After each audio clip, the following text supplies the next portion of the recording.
Okay, I think we left off last week with the end of chapter 5, where we essentially see Mogget show back up as a albino dwarf. Picking up with 6 then. There's a lot of stuff I've got marked, but we don't have time to cover it all. I'm going to try to get us through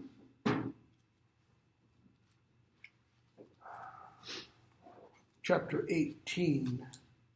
Yeah, chapter 18 today. So that much material is what we're going to try to cover.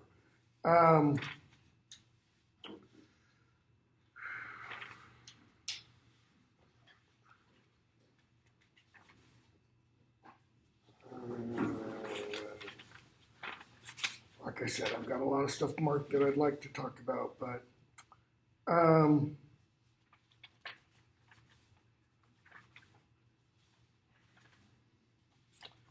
chapter 7. Yeah, we'll skip that in chapter 6. So, chapter 7, Liriel decides to go into death. They've gotten to the top of climbing those steps, and they find the dead guard. So Liriel, take it back. They find the guard. Liriel goes into death, and she speaks with Merrin. Merrin says, in response to Liriel's asking who killed you, etc., and if she knows of a man named Nicholas, and about the pit that's been dug. Merrin replies, page 136 in mine, this is, because I know you guys have a different one, I don't know, 8 or 10 pages, maybe 12 pages in.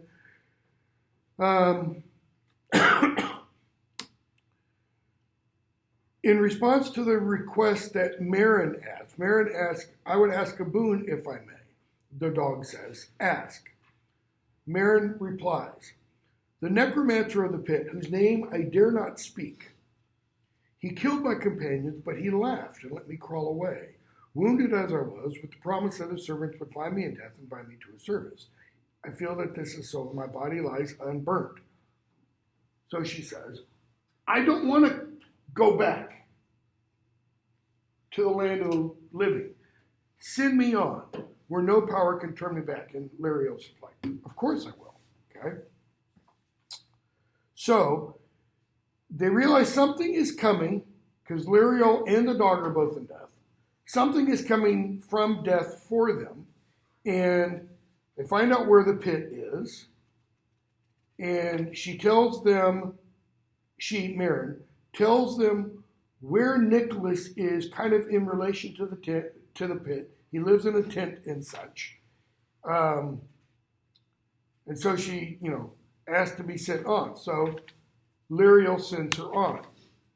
Chapter 8. I'm just kind of moving quickly through.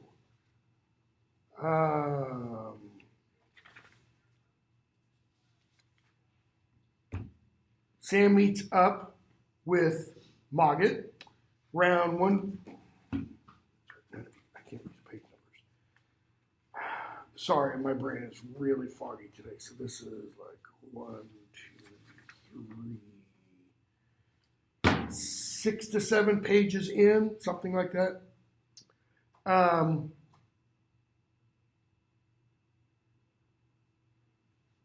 Sam hears Mogget's voice. Where are you? Here, regretting it as usual. Sam did not relax at the guard. He could see that Mogget still wore his collar. There was a bell on it, but it could be a trick. Sam says, I saw a man. His hair, and Mogget said, yep, that was me.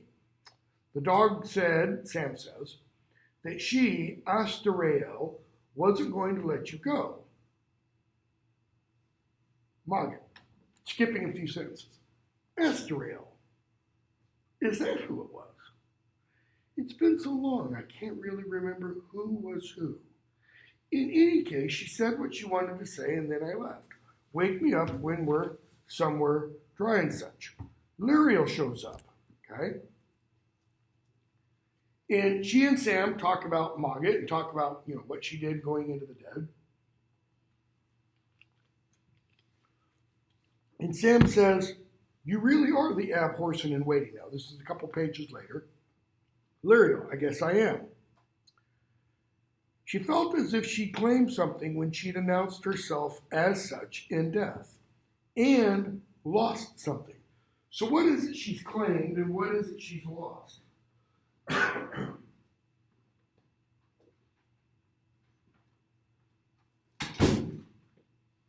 Or maybe not claimed, maybe recognized. Her abhorsenship. She really is abhorsen. In the thing she's lost? Being one of the Claire. Or at least the desire for the sight. Because she never loses her, if she has abhorsenship, she never loses her Claireship. Okay? It was one thing to take up the bells at the house, right? Because the Abhorsen's house is what? It's safe. It's a refuge. It's a haven. It's protected. Okay? She took up the bells out in the wild, went into death and such. Her old life seemed so far away now. Gone forever, she did not know what her new life would be, or even what she was. She felt uncomfortable in her own skin, which is kind of interesting because she's going to put on charter skins later, and she's going to be uncomfortable in those. And one of the things that we see throughout the course of the novels is each individual, try to get them right, Sabriel, Liriel again, Sam, they've got to learn to be what? Who they are. That's it. Sounds simplistic, but that is one of the major lessons of growing up. You try on kind of differing personalities depending upon the kind of groups you're with and such, but you got to figure out who you are, in your core, so to speak. Okay? So at that point is when the dog says, I smell something, meaning Mogget, and Sam explains, Mogget's there. And the dog says, it is the Mogget, but I don't understand. Mogget says, she gave me what she chooses to call another chance. More than you've ever done. Another chance at what? This is no time for your games. You know what is being dug up? I know. I didn't care then. I don't care now. It's the destroyer, the unmaker, the unraveler, And the dog stops him from speaking. Don't speak its name. This is very, Voldemortish. You don't even name the name. Why? It's not because, let me rephrase that. It's not only because the name itself is a source of power or is a word of power, it's because of their proximity to the thing. The closer and closer you get to it, in The Lord of the Rings, Gandalf tells Frodo when he first arrives, after Bilbo leaves and everything, they start to talk about the ring again. No, we shouldn't talk about here. Why? It's nighttime, it's dark, we shouldn't refer to the Dark Lord, etc., etc. Later scene, Aragorn starts to talk, tell the tale of Luthien to Nuviel, and you don't mention the name when it's dark and the servants of the Dark Lord are around. The dog, do not speak its name, not in anger, not when we are so close. Why not in anger?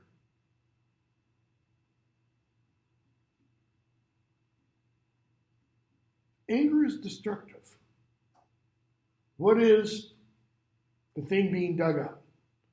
The destroyer. In other words, don't give it more power. Okay? So, Liriel asked the Mogget, you are still bound to be a servant of the Abhorsens, right? Yes. So you'll help us, won't you? No answer. Okay. Why no answer? Notice what Margaret said before. I didn't care then, I don't care now. Why does he help the ant horses? Because he has to. He's enforced to. He's in slavery to them. Okay? So, Liriel goes through with the sending on of Marin and the destruction of her body.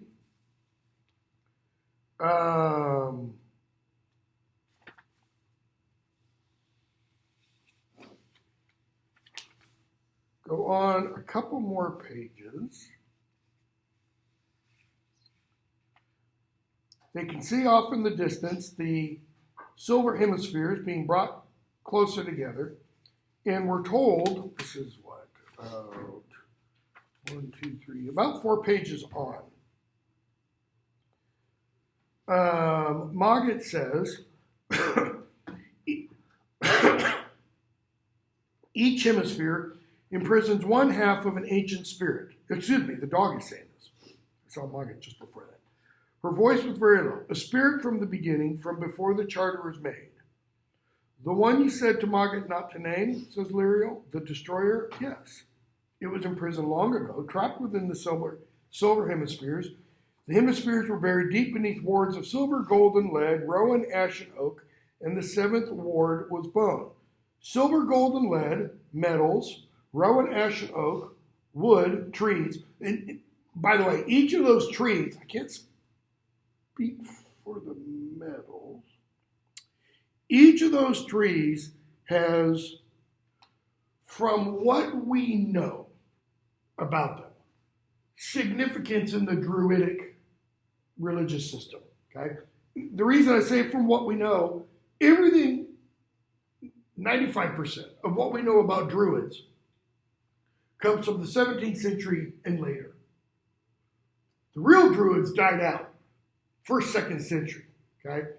We know Caesar fought Druids because he talks about it in his Gallic Wars and such. But how the Druids went about their religious rites and everything, the real Druids, we have no ideas. Everything that happens today, around Samhain and Beltane and Midsummer Eve at Stonehenge, all that's a bunch of modern hooey in my thinking. So, Sam, so the thing is still bound, right? I mean, even though they've dug up the hemisphere, it's still bound, the dog, for now. But, if it fails, right? And the dog says, where the prison fails, a little hook can be placed in the bond. Someone must have found a way to join the hemispheres. I cannot guess how, where they're taking them. And then the dog says, I have failed you. She's like, what are you talking about? How is it your fault? The dog just, says, destroyer is still bound. We'll just have to stop those hemispheres joining, or whatever it is Hedge plans to do with them. Now, what did I think we heard this in the passage I didn't talk about. What did we hear Hedge say about the hemispheres? Or he's going to say this later to Nick. They try to bring them closer together, and what do? They can only get them within about 30 feet. They bring them together, and it's like they're opposites. They're the same poles of a magnet, so they repel rather than attract. They're trying to figure out how to break that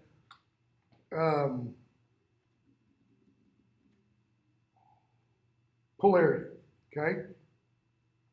So, Margaret says, let me see here. Now we can skip what Margaret says. So they come up with a plan. Liriel comes up with a plan. She and the dog are going to fly to the lake, near the lake, where Nick is. Sam and Margaret will come later. The dog can fly on its own. It can sprout its own wings. She's going to put on the charter skin of an owl, okay? And then we get the first interlude. Now, the prologue began with what? An assassination. The assassination attempt.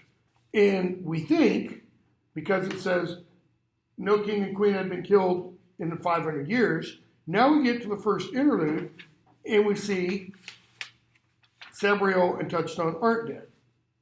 Chapter 9, and they escape. Well, we think they escape. It's kind of implied. Chapter 9. Nick's dreaming. He sees an owl. He sees a dog with wings. The dog and Lyriel talk back and forth. And they realize, and Nick realizes, he's not dreaming. He really is seeing a talking owl and a talking dog with wings. The dog says, a couple pages in, there is something of the destroyer in him. A sliver of one of the silver hemispheres, most like, confused with a fragment of its power. It is eating away at him, body and spirit. How did that get in him? When, like, all of the boys from the school are, like, being chased by the dead, and he goes and finds Hedge. Yeah, at the beginning of the previous book, well, not quite the beginning, but, the first section where we meet Sam and Nick, they're leaving the cricket tournament, something like that, cricket or polo, and they get attacked by the dead, etc., and Hedge gets Nick. Was Hedge supposed to get Nick? No, he's supposed to get Sam, right? Because then he'd have part of the royal line and part of the wallmaker's line, even though he's not necessarily knowing about Sam and the wallmaker, okay? So they challenge Nick. They make Nick go with them. Dog has to utter a word of command, which is heard for a long distance so that all the dead start to come. And we see several more pages on the bit of the destroyer that is in Nick speaks. Smoke starts coming out of his nostrils and such. Mouth. How dare. I should have expected you, meddler, and one of your sisters. The dog says, quick, Rana and Sereneth together. And the voice cries out for his servants, that is the dead. Lyriel stops him, okay, with the dog. Lyriel hopes maybe it's destroyed the destroyer in him. The dog says, no, we've just made him sleep. And Lyriel and Nick go on. The dog stays behind to guard their retreat. And we're told, this is probably on the last page in your books. Behind them, the dog stood in the light of the fire, a grim shadow now easily 5 feet tall at the shoulder. Charter marks that ran in her collar glowed eerily with their own color, stronger than the red and yellow blades of the burning tent. Free magic pulsed under the collar, and red flames dripped like saliva from her mouth. Okay? The dead hands see her and slow down. I was like, okay, our master calls us, but that's not our master. Then the disreputable dog barked, and the dead head shrieked and howled as a power they knew and feared gripped them. A free magic assault that made them shuck their putrescent bodies and forced them to walk back into death. Notice, a power they knew and feared. How did they know and fear this power? How do they know what the dog is?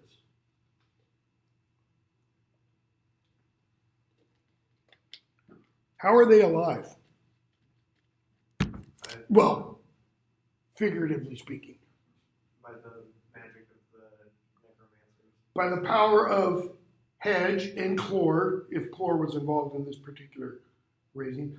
Where does Hedge get his power from? I mean, he gets it from his bells and such, but who is Hedge essentially enslaved to? The destroyer.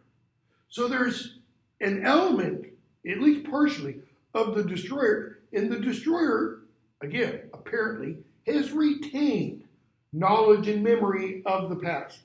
We're going to hear from both the dog and Mogget.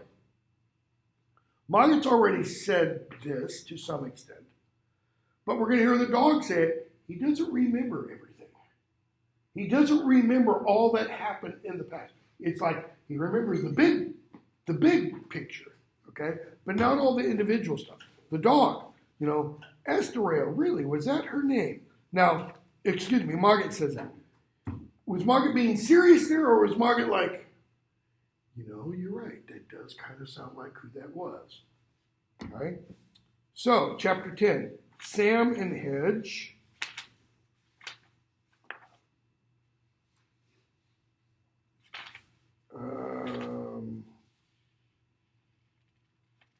He's getting ready to face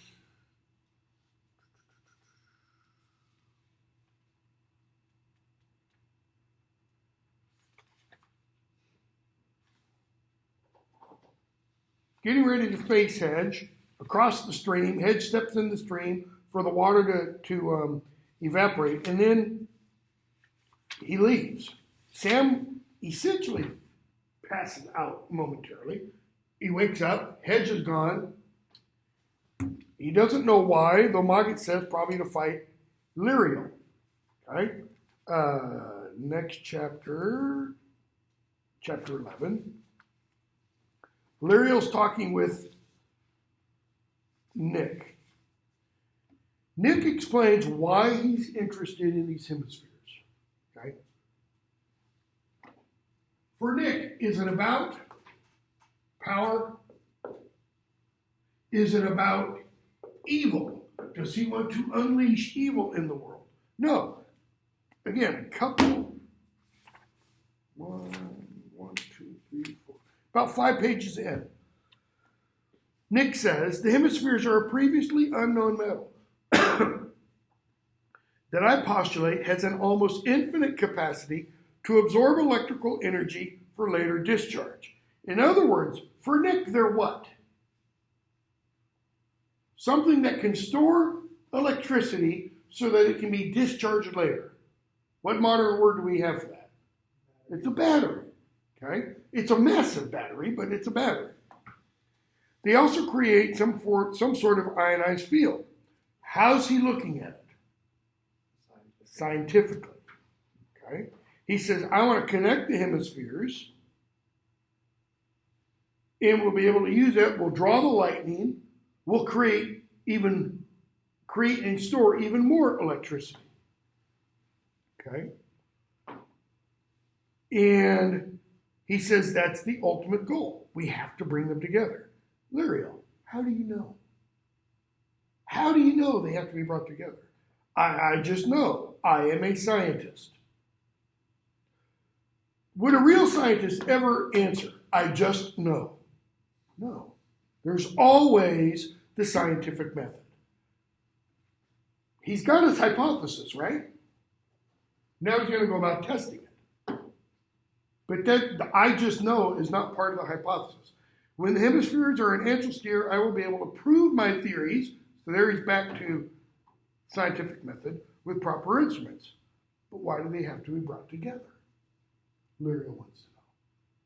It's all, I'm not saying she's trying to do this, but it's almost like she's saying, maybe just take one of them. Just try your theory on one of them. Why? That seemed to be the weakest point of his belief. And the most dangerous for bringing the hemispheres together. Okay? And Nick says, they have to be. Again, he doesn't have a hypothesis for why they have to be. He's left the realm of science, and he's entered totally the realm of just belief. Okay? And so Lyriel, kind of plays to go along with him. She gets him talking. He talks about his family. He talks about his uncle the chief minister, his dad's a bad politician, etc., etc. About 1, 2, 3, 4, 5 pages more. She says, in response to his talking about fainting, do you know when you're going to faint? Yeah, I get sick. Something happens to my sense of smell. Okay?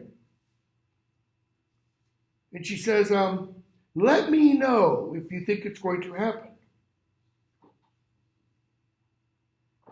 And they were told Lirio almost apologized, but she held it back. She did feel sorry for Nick. It wasn't his fault. He had been chosen by an ancient spirit of evil to be its avatar. She even felt sort of maternal to him. Okay? Nick starts to feel sick. A couple pages later, he clutches his chest. She tells him to fight it. He says, I'll try. She slaps him. Tell me who you are. He tells her his name and such. Okay? She gets him to just keep talking. Why? If he keeps talking, his brain is engaged.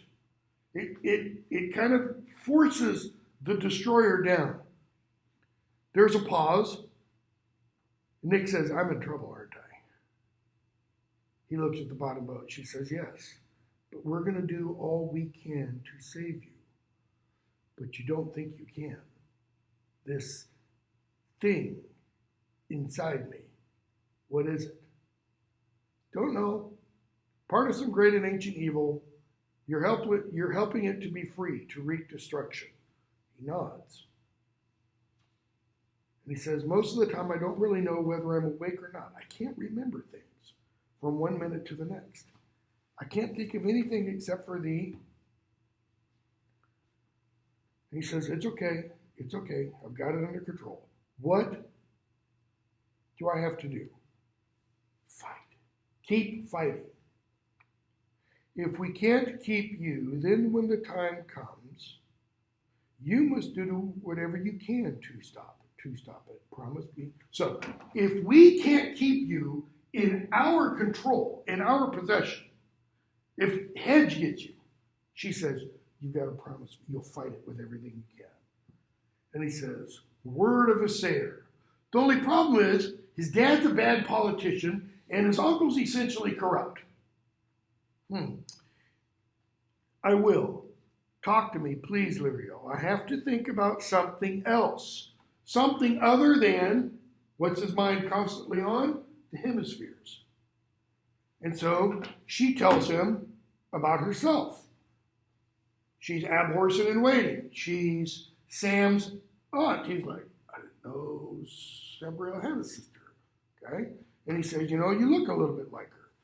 As soon as she mentions Abhorsen, I didn't know my father was the Abhorsen. Oh no. Why? Oh no. I think it's because when she mentions the name Abhorsen, she sees a response. Before we hear Nick's Abhorsen,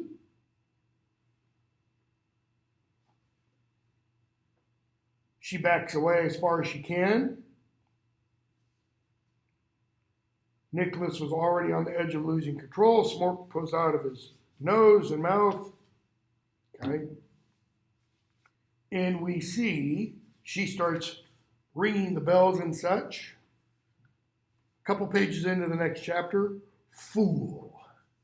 Your powers are thin hand-me-downs to pit against me. Why? Why hand-me-downs? Where do the Abhorsens get their powers? From one of the 5 bright shiners that went into the charter? Yeah, so it is a hand-me-down. Okay? She is, what did Margaret say to, no, not Margaret. What did Margaret say to Sabriel? Confusing them. He says, I have served 10 times the number of your age, Abhorsens. She was 18 at that point. He has served 180 Abhorsens over 1,000 years. Those powers have been handed down all that time. I almost sorrow that Sereneth and Rana live on only in you and your trinkets. Okay, so notice we have Uranus, and then, or let me do it this way. 8, 7, 6, 5, 4, 3, 2, 1. We have the other shiners, and then Uranus. And we're told it takes all of these to do what? To bind Uranus. So, individually, who's the most powerful of all these? The destroyer is. Okay? Magat doesn't really help in that, but Magat becomes bound as a result. Okay? I almost saw Serenith and Rana live on only in you bloodlines. And what else? So Rana, Serenith and Rana are the two shiners that went into the royal line and what else? The clare. Okay? And in your trinket, because each of the bells, but he's talking specific, or it, whatever, is talking specifically about those two bells. So, the destroyer says farewell. He paralyzes, or it paralyzes Liriel, calls for Hedge. Liriel tries to break free. She can't. And how does Liriel finally figure out how to get free? Does she think of charter spells in her mind? No. It's a physical thing. Shifts weight on her feet back and forth to tip the boat. Finally gets tipped into the water. Okay. Breaks the spell. She comes to. And Nick is gone. Okay, we're going to skip a bunch. The dog shows up. Chapter 13. 8:32. So, meets up with Sam, and she tells him, I lost Nick. About 3 pages into that next chapter. Lost him. There's a fragment of destroyer inside him. It took him over. I couldn't stop it. It almost killed me when I tried. Okay? They keep talking, and she says, I imagine whatever it is will be whole again and unbound. Charter knows what will happen then. The dog, notice, fills in Charter knows. Total destruction. The end of all life. Trying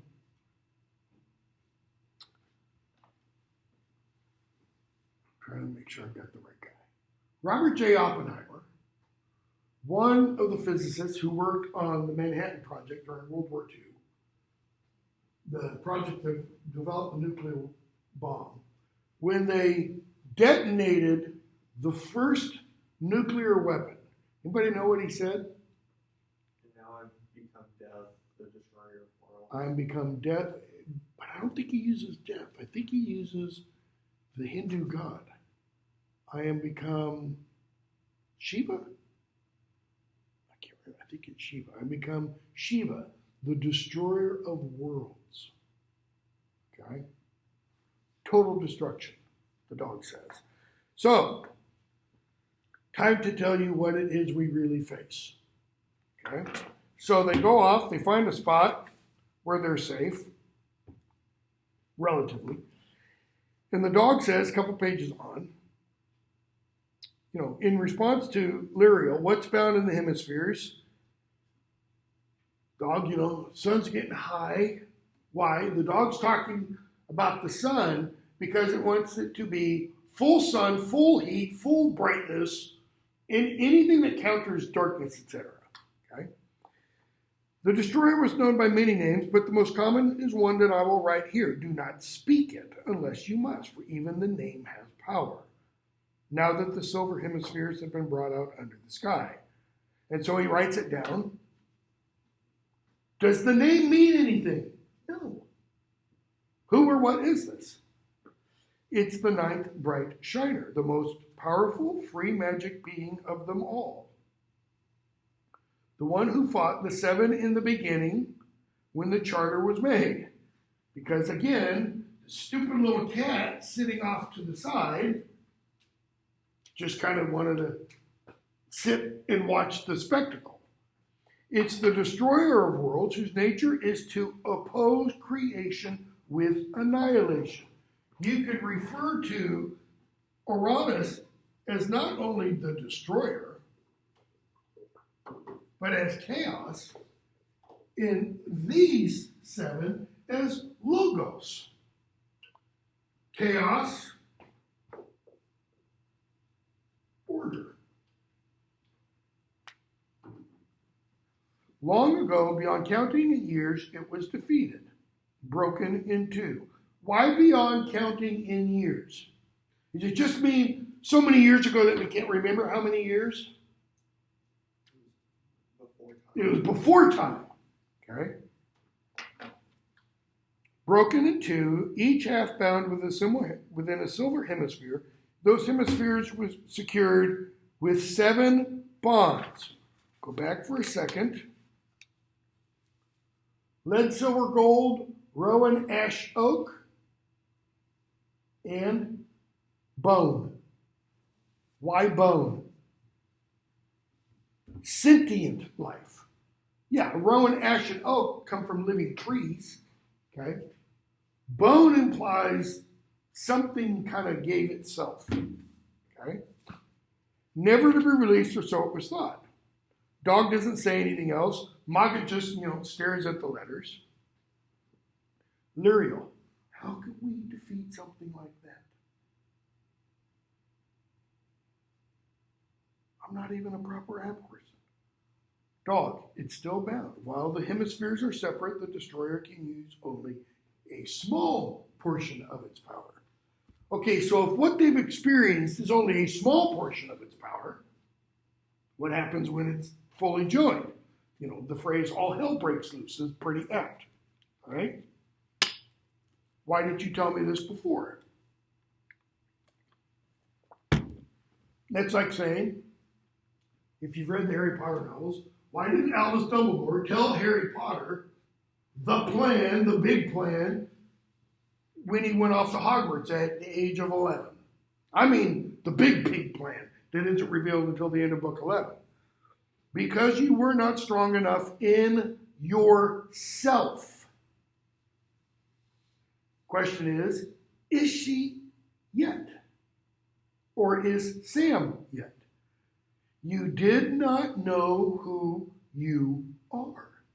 See, part of the whole reason for her being named an assistant librarian was so that she could find her way down to those lower levels and such. All that is just a physical depiction of what? Her descending into herself to discover her true identity. Now you do, and you are ready to know fully what we face. That is, now you really know who you are. Abhorsen. You're no longer concerned about the sight. He says, besides, I wasn't sure until I saw the lightning storm. Maggid, I knew. Ages ago. Does ages imply what it usually implies? Hundreds and thousands of years ago? Or when Karagor first kind of came back?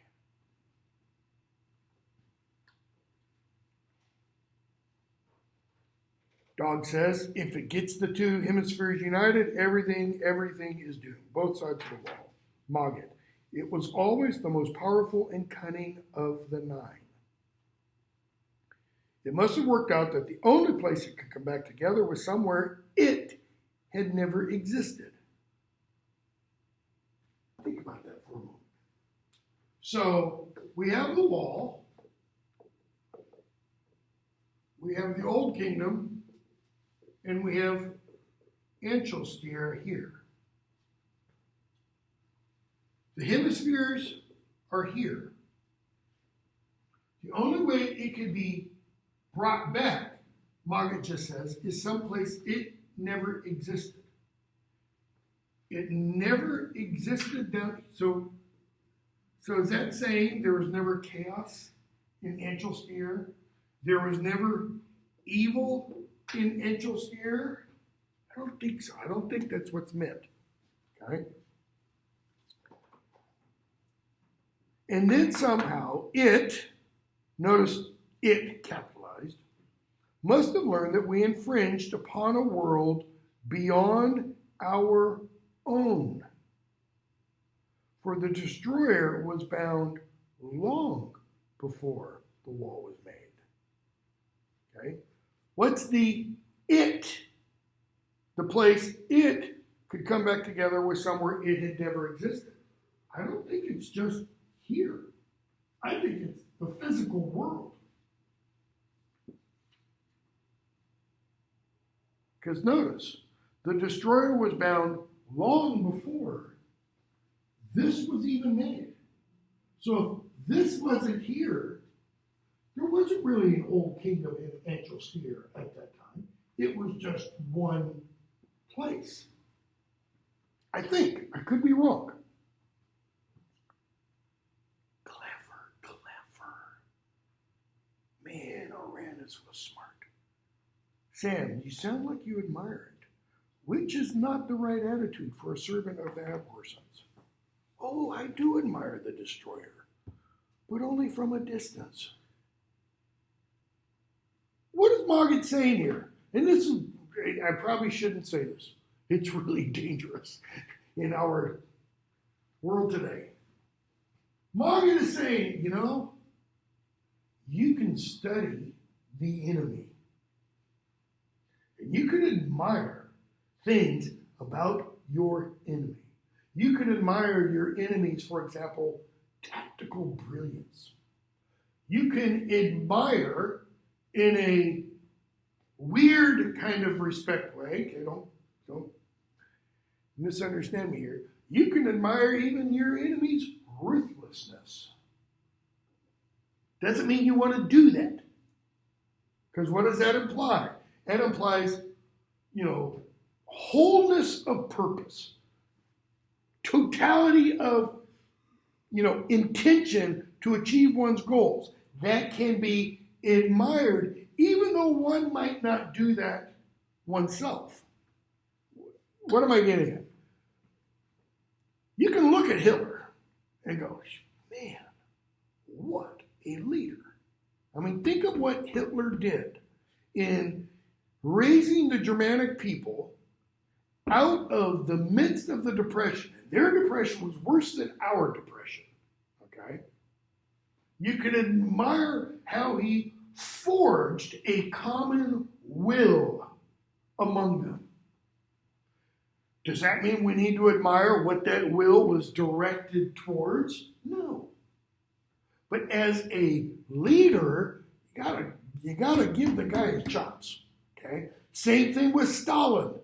Do you have to admire Stalin's methods? How did Stalin, so unite the people? By scaring the living daylights out of them. So that they never knew, literally, no one ever knew if that knock on the door was coming for them that night. I mean, read about the history of the gulags, et cetera, et cetera. Everybody feared the midnight raid, okay? So, Margaret goes on. From a distance, I admire it. He's saying, I don't want to join up. It would have no qualms about annihilating me, since I refused to ally with it against the seven when it gathered its host all those long-lost dreams ago. Dog, only sensible thing you ever did. Notice, when I did not ally with it against the seven, nor did Margaret do what? ally with the 7 against it. What did Mogget pretend, or whatever the thing is that's called Mogget, what did that thing pretend it could do or be? Neutral. It wanted to try to be Switzerland. I'm not going to have a, nope, not going to get involved. Yeah, it's pretty bad, concentration camps, but not my problem, okay? What's kind of being shown? Neutrality is a myth. There are certain times, there are certain situations where you got to fall on one side of the fence or the other. You can't straddle it, okay? Though not as sensible as you could have been. You could have joined with us. Mogget, neither for nor against. I would have lost myself either way. Notice, if I joined with Aratus, I would have been gone. If I joined with the 7, I would have been gone. What is the Mogget entirely about? The ego. It's all about me. It's just the opposite of what, the Ancient One says to Doctor Strange. It's not about you, Stephen. He thinks it is all about him. Not that it helped me in the end, choosing the middle road, for I've lost most of myself anyway. Life goes on, there are fish in the river, the destroyer heads for Angel Steer and freedom. So, Mistress Abhorsen in waiting, what are you going to do now? How are you going to stop it? I mean, that's really what he's asking. She says, I don't know. We've got a couple of options. Or I have a couple of questions. If the destroyer does join itself back in Angel Steer, can it do anything? Why? Because down in Angel Steer, there's no magic. Now, it's a pretty interesting question because what is that really getting at? Okay, so you've got the Old Kingdom where magic is everywhere.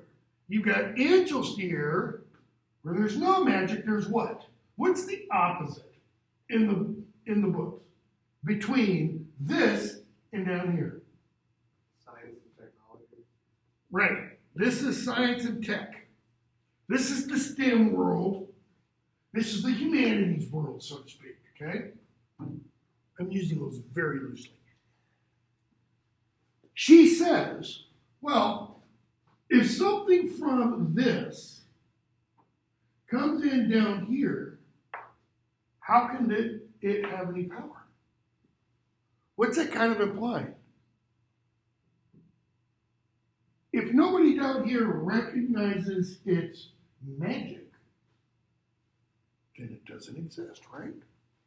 That's kind of what she's asking.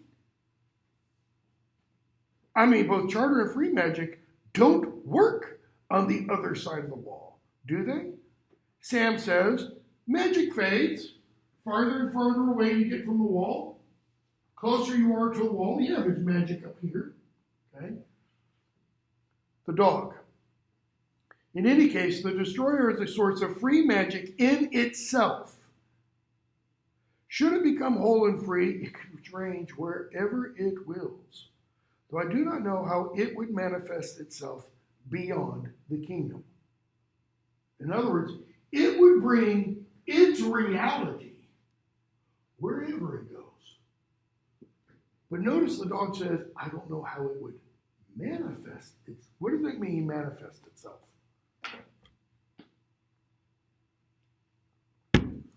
If nobody down here is capable, let's say mentally, capable of acknowledging magic, and this thing is a magic being, Does that mean it would therefore be, so to speak, invisible to them? No, the dog's implying the magic is going to do what? It's going to manifest itself in a way these people down here would recognize.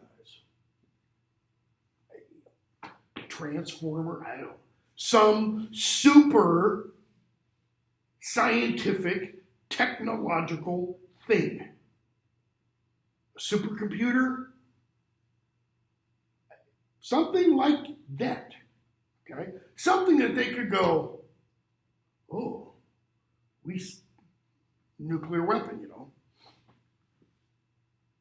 The wall alone could not stop it, for the stones carry the power of only 2 of the 7.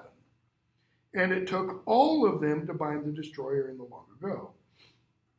So, Liriel, okay, how was it split in 2 by the 7 and bound into the hemispheres?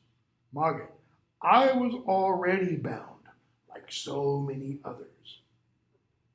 Besides, I am not really who I was even 1 millennium ago, let alone what I was in the beginning. When Maggid says I was already bound, what's Maggid saying? I don't know how they did that. Like I was already shut up in my little, think of a Bartimaeus in the one book, shut up in my little, tobacco tin. So I couldn't see what they were doing. The dog. I was present, kind of, but I too am only a shadow of what I once was, and my clear memories all stem from later time. I don't know the answer.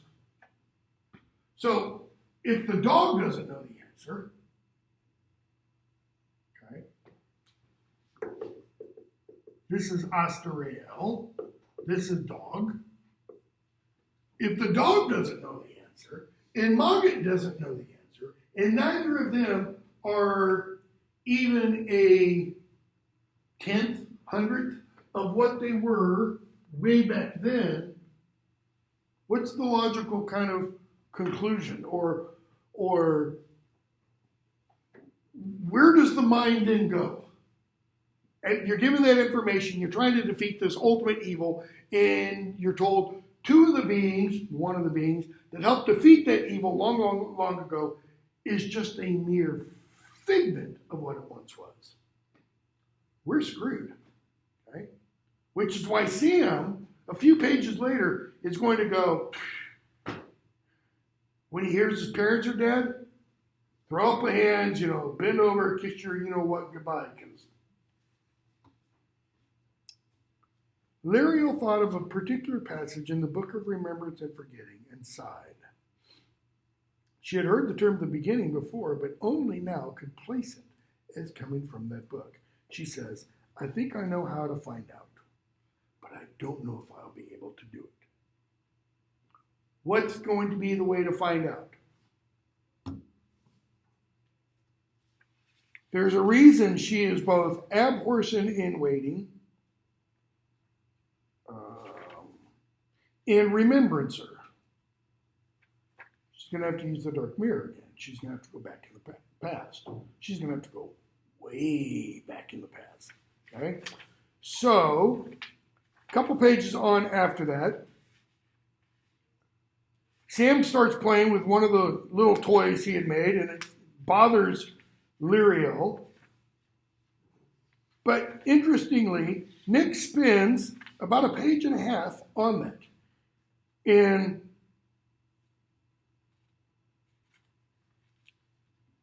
without going into any other detail, without any explanation, why is it there? It's another reminder that Sam is what?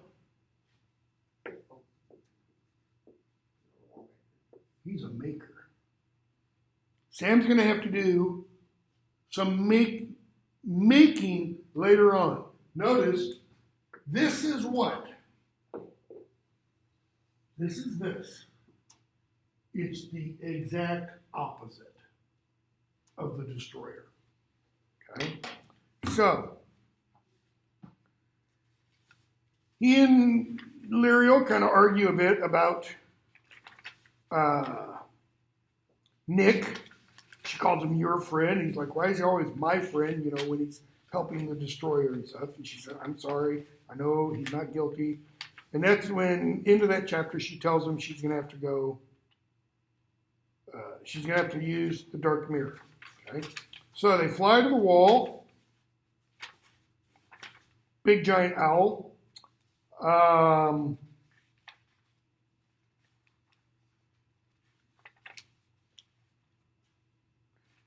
And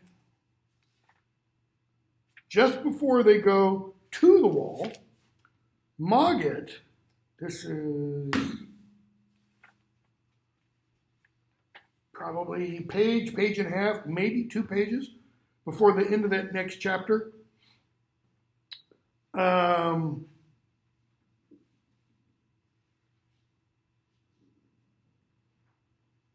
She mentions her mother. And she says, I wonder if my mother knew what my childhood would be. But then Ariel was a Claire too, probably couldn't comprehend.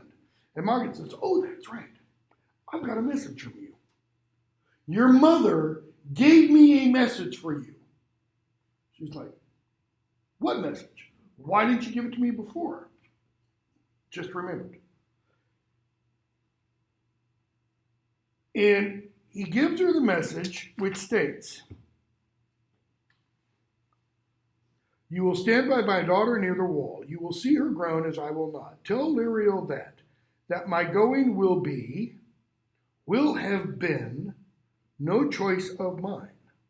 I have linked her life and mine to the Abhorsen, and put the feet of both mother and daughter on a path that will limit our own choosing.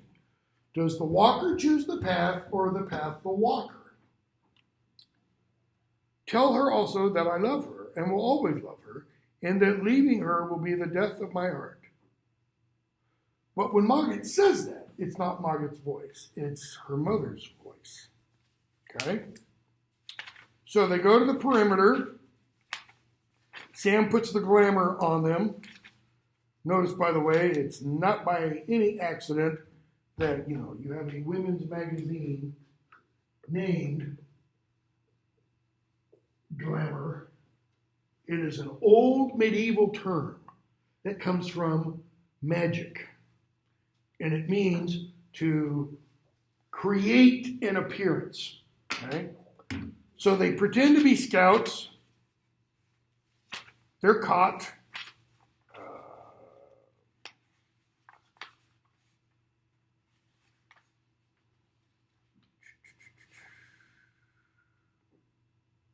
Chapter 16. They're caught. The major says, I know all the officers of the scouts, etc., etc. The dog says something. Sam says, it's really us. They remove the glamour, and Lieutenant Tyndall says, this is like 3 pages into that chapter, it is Prince Samuth. There's a strange expression on his face, a sympathetic look. He nodded twice at Samuth, who looked surprised. And yeah, that looks like Sabriel, the Abhorsen. Okay? So they get Major Tyndall to go along. Major Green goes inside. And that's when Sam is told his parents are dead. Slinks down to the floor. The dog touches him on one side. Liriel touches him on the other. Mogget completely ignores it. And Sam says, a couple more pages on, we might as well give up, dash. Why the dash? Not we might as well give up, period.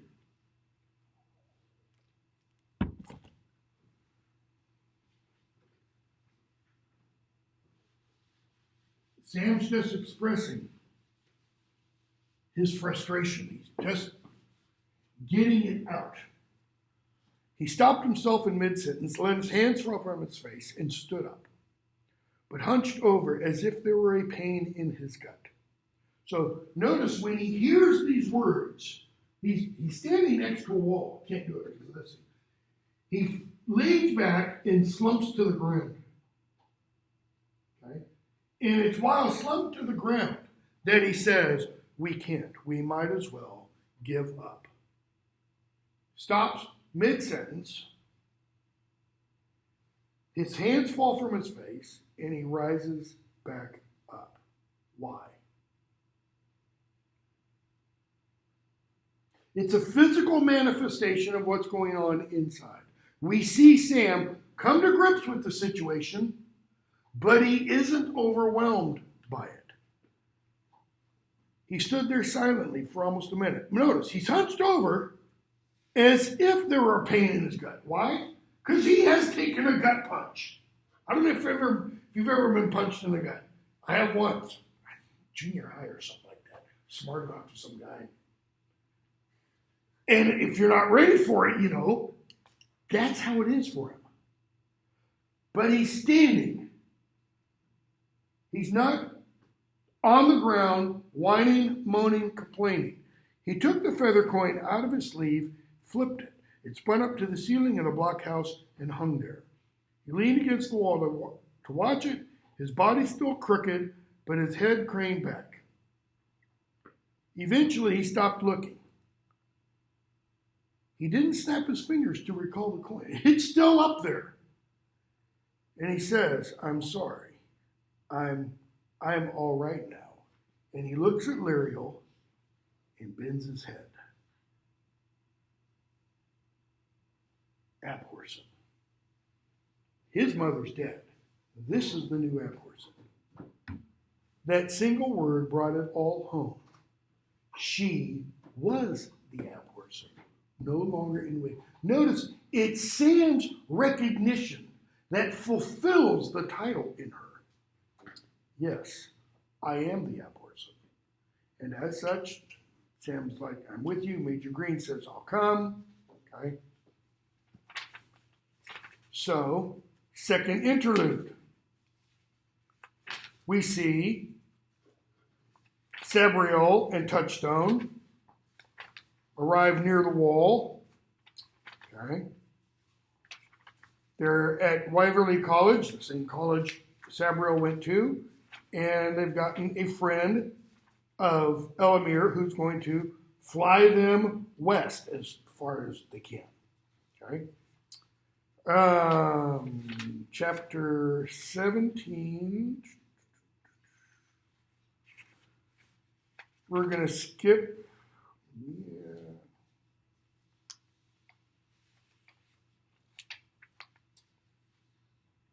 Most of. So you've got the guys at the lighthouse, the sailors. And take that back. They fire off the rockets.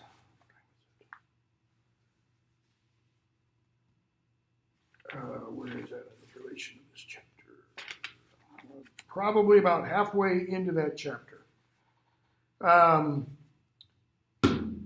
Nick and Hedge are getting ready to go through the wall. Okay, so to enter from the old kingdom into Angelsteer. Hedge says we must cross quickly. The dead can keep the passage for only a few more minutes. That is, they can keep this opening open. What are the dead doing, by the way? What does it mean? The dead can keep the passage for only a few more minutes. What's happening to them? They're like getting sent back into that.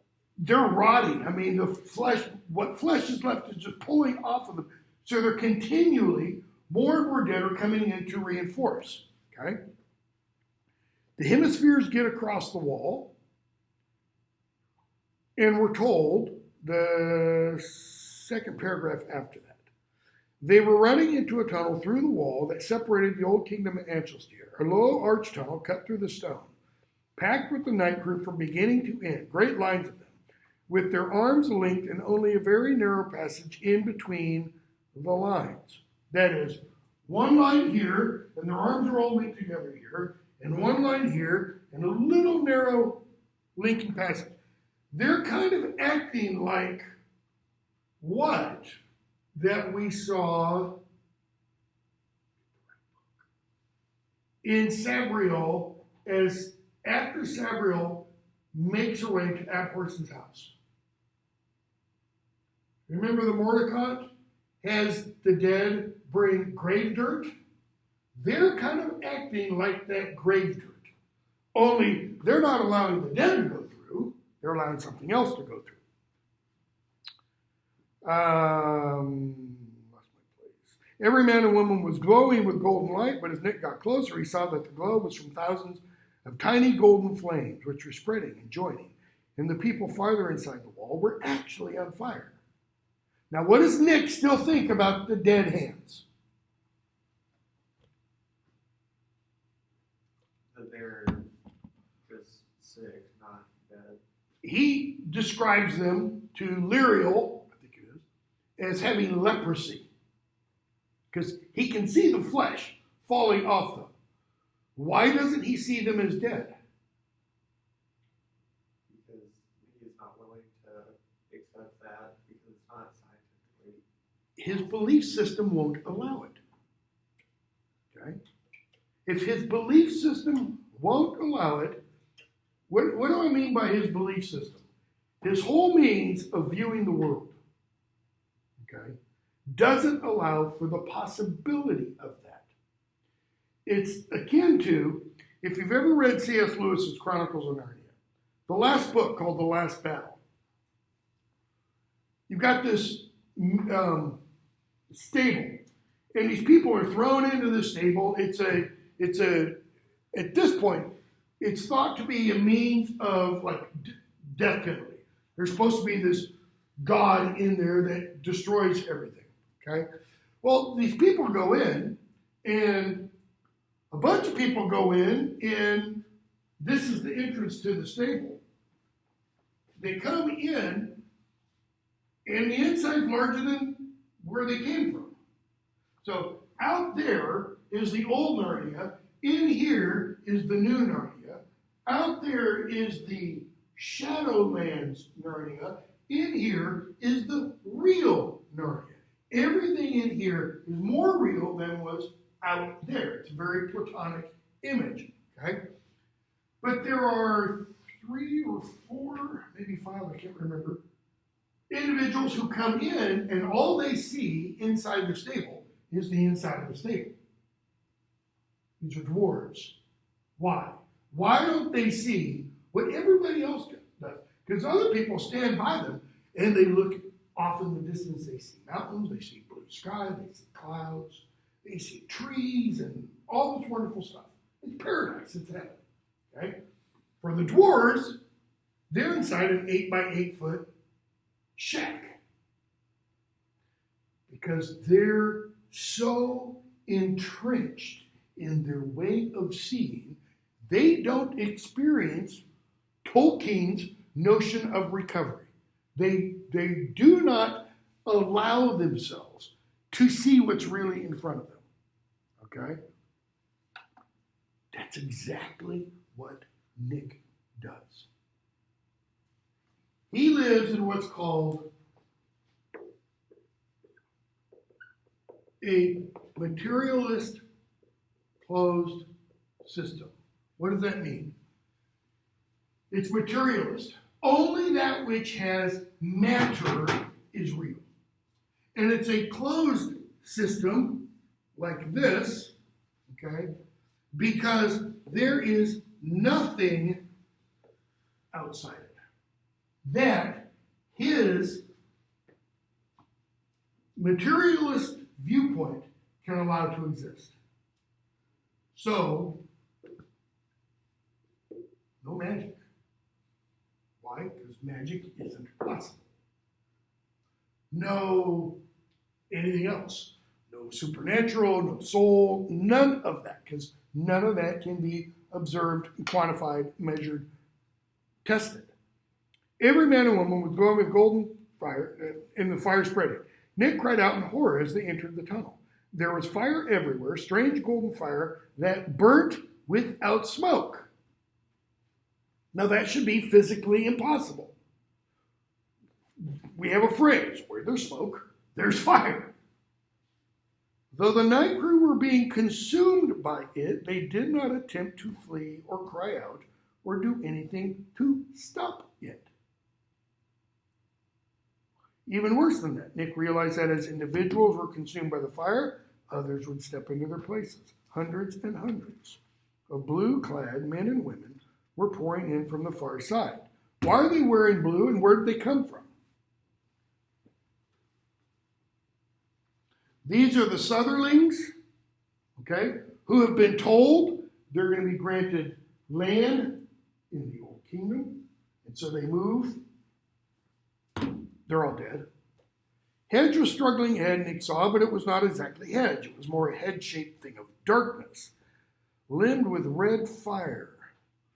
So Hedge's body has red fire all around the outline. That fought against the gold. The gold fire that he sees among all the night crew, and then there's Hedge with red fire. Every step he took was clearly an effort, and the gold flame seemed almost a physical force that was trying to prevent his crossing through the tunnel in the wall. What's the gold flames? Is that the magic of the wall makers? Yeah. It's trying to stop them. Notice, what's it doing to the dead? It's consuming them. It's purging them. Where do they go after that? Dead. Dead. Okay? So, Nick gets plucked off the stretcher.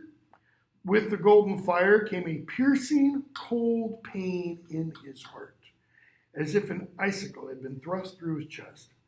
But it also brings sudden clarity, sharper senses. He could see individual symbols in the flames and the stones. Why? Because he's just now, for the first time, come into contact with that magic. Symbols that moved and changed and formed in new combinations. These were the charter marks he'd heard about. The magic of Samath in Lyriel. Everything that had happened recently rushed back into his head. He remembers Lyriel, the dog, the flight from his tent. He remembered the promise. Okay? Why? Because all that magic is broken through. Now, Nick is starting to see. He's starting to experience that recovery. The flames beat at Nick's chest, but did not burn his skin. I've been on fire before, 6 years old, leg caught on fire. The oddest thing about it was the pants I was wearing at the time, totally undamaged. 3rd-degree burns on my leg. And it was because gasoline had caught fire. It just went straight to the flesh. Pants, not even a black mark. Nothing. Okay? I hated those pants. And, afterwards, in delirium, I was kind of thinking, well, good, I'll never have to wear them. And they were totally fine. Notice, the flame beats where? At his chest. But he's not burned. They tried to attack what was in him to force the shard from his body, but it was a power beyond the magic of the wall. And that power chose to reassert itself, even as Nick tried to embrace the charter fire. Nick, up here, tries to do what? It's almost like he tries to embrace the charter, but he's still being controlled. Grabbing at flames and even attempting to swallow flickers of golden light. Attempting to swallow. Why? Because the shard is inside him. The shard's inside him? Okay. Why else?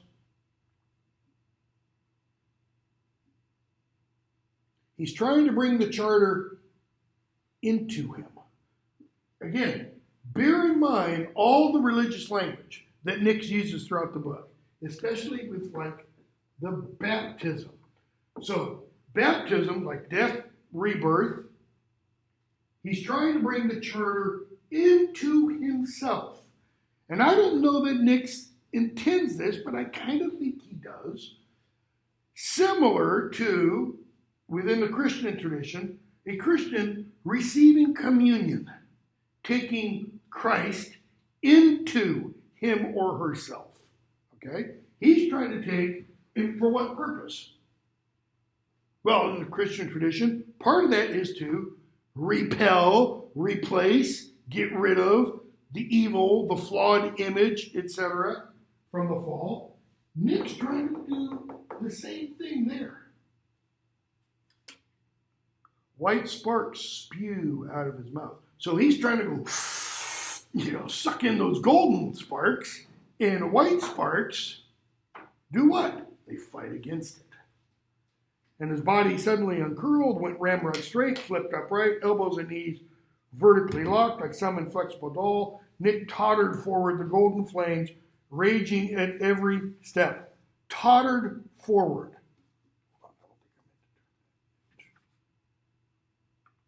Deep within his own mind, he knew what was happening, but he was only an observer.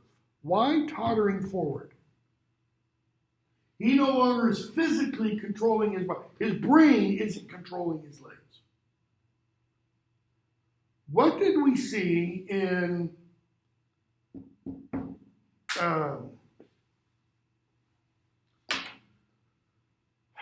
Ptolemy's Gate when Bartimaeus enters Nathaniel? And they have to figure out how to go from here to there. Well, yeah, because you've got two different intelligences kind of guiding. It's like one's guiding the left leg or right leg, one's guiding the left leg, and they both try to take a step at once and fall. Same kind of thing. Okay? So, Nick finally makes his way through and falls at Hedge's feet. Now we're told Hedge is at least 7 feet tall. Red flames burning around his flesh and in his eye sockets were brighter and more intense. For the first time, Nick was frightened of him. He wondered why he hadn't been all along. But he was too weak to do anything. Hedge, soon our master will be free. No, whispers Nick. What must not be done? He didn't know what was happening until he did know. He wasn't going to do anything. No. Hedge hears that. And notice, he addresses him as Nicholas Sayre. Your part is nearly done. Where is Nick? He's still up here. Okay. You were never more than an imperfect host, though your uncle and father proved to be more helpful, etc., etc. And Nick is thinking, I gotta stop this. I gotta figure out. I promised. No independent thought. Nick watched dully as Hedge walked away. No independent thought was left to him, only the burning vision of the hemispheres and their ultimate joining. His hands fell to the ground on either side of the stretcher, and one finger touched a piece of debris that sent a strange feeling through his arm. The stretcher was brought through the wall. Okay? What's happening to the wall is they're going through. The wall is crumbling because of the battle of the magics, so to speak. A piece of one of the wind flutes has fallen on the stretcher. It's next to Nick. Who put the wind flute there? Tertial, Sabriel and Liriel's father. His hands fall to the ground on either side. A finger touches it. He feels a sharp pain and gentle healing warmth. He tried to close his hand on the object, but his fingers refused. With considerable effort, Nick rolls over and sees what it is. He sees it's a piece of broken wind flute. Fragment was still infused with charter marks, which flowed over and through the wood. He watches them, it stirs something, and he remembers his promise. He tries to pick up the fragment with his left hand. He succeeds for a moment, but his fingers open. Okay?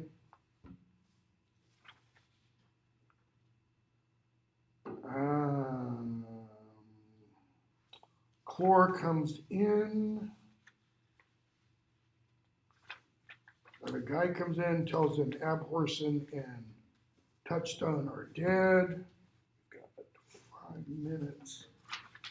I don't think there's anything in Chlor of the Mask that I want to discuss. Yes, there is. Just before the end of the chapter. About 1, 2, 3, 4 pages or so. So, Lyriel, Sam, Mogget, Dog, Major Green, they're going towards the mill and such. And there's all of these, what's the phrase? What's the term? People from the south moving, not dispossessed, refugees, essentially. And they're going to get slaughtered. Green says, we can't turn our backs on this lot. Lyriel says we've got to get to the lightning farm. Green, we can't turn our backs on this lot either. He bent close, charred a mark on his forehead, glowing softly. The men are close to breaking. They're not scouts. They're not used to this sort of thing. Lyriel nods. She says, I'll take the fight to Chlor. If I can defeat her, the hands may wander off or go back to hedge. They'll fight badly anyway. Dog, you're not going without me. Sam, or me. Mogget, I'll watch. Okay. So she tells the major to stay. He says yes. She walks ahead. The dog on her right, Sam on her left. And she calls out for for Chlor. And she rings Sereneth. Chlor raises her shadow-bladed sword above her head and screams back in defiance, yet the scream was drowned in the continued tolling of the bell, and Chlor took a step back, even as she brandished her sword. Lyriel orders her to return to death. Chlor hisses, takes another step backwards. Another sound joins the bell. This is the dog. Okay? Sam's arm circles in an overarm bowling motion. Cricket, bowling is referring to pitching the ball. And golden fire suddenly exploded. Notice golden fire, just like the fire that we saw on the wall. Golden fire suddenly exploded on and around Chlor, splashed into the hands. And then a small white shape appears at Chlor's feet. Mogget. Run away, Chlor, no face. The Abhorsen comes to send you beyond the 9th gate. And she does. Okay? We'll stop there. We'll pick up with chapter 19, Tuesday, last day of class. We'll definitely probably finish early because there's a bunch of this we'll skip. I will put up, I haven't yet, I'll put up today's Tuesday, by tomorrow evening, a quiz over Abhorsen. And I will put up by Sunday evening, I put a message on D12 today. By Sunday evening, I'll put up the Abhorsen series exam that'll be due the following Sunday, so that if you want to get it done a little bit early, you can. All right, we'll stop there.